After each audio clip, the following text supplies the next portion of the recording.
참 좋은 책이 한 권 나왔습니다. 역사적으로 스터디 바이블을 처음 만든 사람은 16세기의 존 칼빈입니다.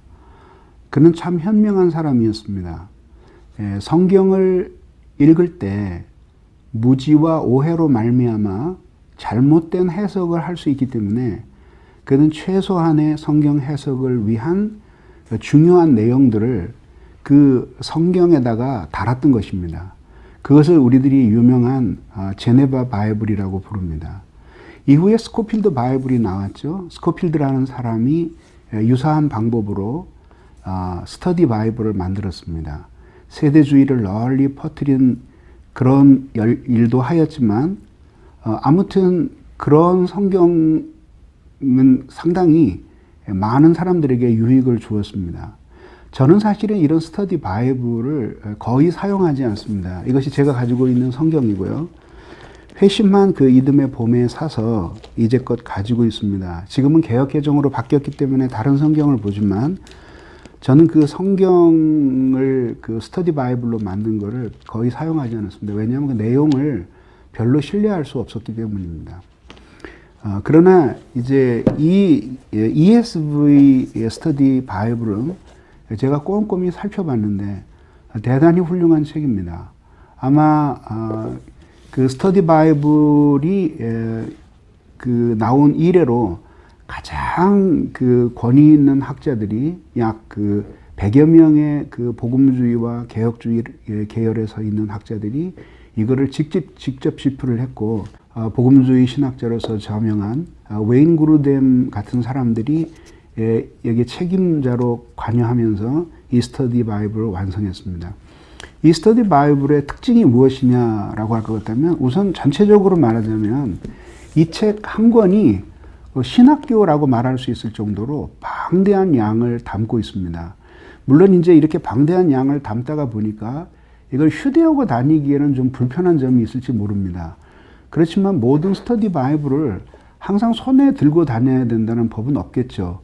이 스터디 바이블을 책상 위에 놓고 성경을 읽다가 모르는 구절들을 찾아본다든지 혹은 성경과 관련된 주제들을 살펴보기 위해서 이 스터디 바이블을 활용한다면 하루 이틀이면 별로 큰 효과가 없겠지만 이런 식으로 성경을 읽는 것을 몸에 익혀서 3년, 4년, 5년 이렇게 성경을 읽어나간다면 아마 그는 이 성경을 읽으면서 이 바이블 스터디의 도움으로 엄청난 양의 신학적인 지식을 갖게 될 것이고 성경을 읽으면서 자신의 개인적인 견해나 혹은 편견으로 말미암아 치우치기 쉬운 성경 해석들을 균형을 잡아주는 그런 역할들을 하게 되어서 자신도 모르는 사이에 성경을 읽으면서 신학교육을 받는 그런 효과를 가져다 줄 것이라고 봅니다. 뿐만 아니라 ESV 스터디 바이블은 책 한 권 한 권마다 아주 탁월한 학자들의 아주 훌륭한 신학적인 설명이 붙어 있습니다. 저는 스터디 바이블 나올 때마다 제가 스터디 바이블을 사용하지는 않지만 우리나라에서 발간된 거의 모든 스터디 바이블을 서재에 가지고 있습니다. 그리고 비교해 보기도 합니다. 어떤 거는 심각한 신학적인 오류가 있고요.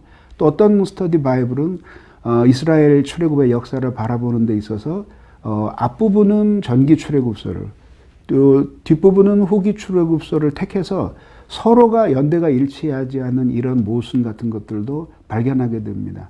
그런데 이 스터디 바이블은 그런 점에 있어서 아주 탁월한 정확성과 그리고 신뢰할 만한 서론을 특징으로 합니다.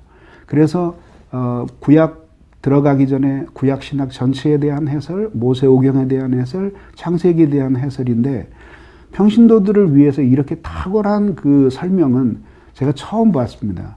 그런 점에서 이 스터디 바이블이 아주 탁월하다고 말할 수 있고요. 이 스터디 바이블의 가장 큰 장점은 정확하고 간결한 성경 그 주석입니다. 여태까지 나온 책들은 내용이 아주 많은 내용들을 집어내려고 과욕을 부린 나머지 별로 그렇게 꼭 필요하지 않은 설명들로 부피를 굉장히 키우기도 했고 또 어떤 스터디 바이블은 정말 너무 궁금해서 찾아보면 궁금하게 여기는 그 구절마다 해설이 빠져 있어요. 그런데 이 성경 구절은 그렇게 장황한 설명이 아니면서도 꼭 필요한 성경의 해석이나 혹은 다양한 견해들을 정확하고 간결하게 소개하고 있어서 성경을 읽는 데 대단히 큰 도움을 준다고 생각됩니다. 더욱이 이 성경은 풍부한 사파와 그림들을 제공함으로써 구약의 배경과 그 다음에 신약의 고고학에 관한 이런 설명들을 아주 풍부하게 게재하고 있는데 그 설명이 상당히 현대에 발굴된 자료까지 모두 정리가 된 그런 견해인 것을 확인하고 매우 기뻤습니다. 저는 이 스터디 바이블을 우리 교회 모든 교인이 한 권씩 갖게 하는 것이 저의 목표입니다. 물론 이제 금액이 그렇게 저렴한 금액이 아니기 때문에 아마 어려움이 있을지 모르지만은, 그러나 만약에 이 스터디 바이블을 한 권을 사서 그래서 죽을 때까지 지속적으로 성경을 보는 참고서로 쓴다면 그렇게 비싼 금액이 아니라고 저는 생각을 합니다. 그래서 모든 교인들에게 이 ESV 스터디 바이블을 가지라고 말하고 싶고, 그리고 이것이면 이제껏 우리가 참고했던 다른 스터디 바이블의 도움이 더 이상 필요 없을 정도로 아주 종합적인 내용을 이 안에 담고 있다고 말하고 싶습니다. 그래서 저는 이렇게 어떤 책을 강력하게 추천한 적이 없는데 이 책만큼은 여러분들에게 강력하게 추천하고 싶고, 그 모든 가정에 이런 성경 연구를 위해서 한 권이나 두 권씩 소유하고, 그렇게 해서 여러분들이 성경 읽기와 ESV 스터디 바이블 읽기를 같이 겸해 간다면 엄청난 신앙의 유익을 얻을 수 있을 것이라고 생각을 합니다. 조나단 에드워즈는 신앙과 지식의 관계에 대해서 이렇게 말했습니다.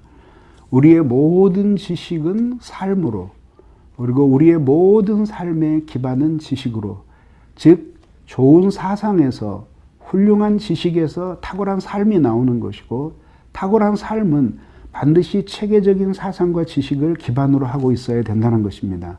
그런 점에서 ESV 스터디 바이블은 이러한 신앙의 욕구와 경건의 필요성을 채워주기에 충분한 책이라고 말할 수 있습니다.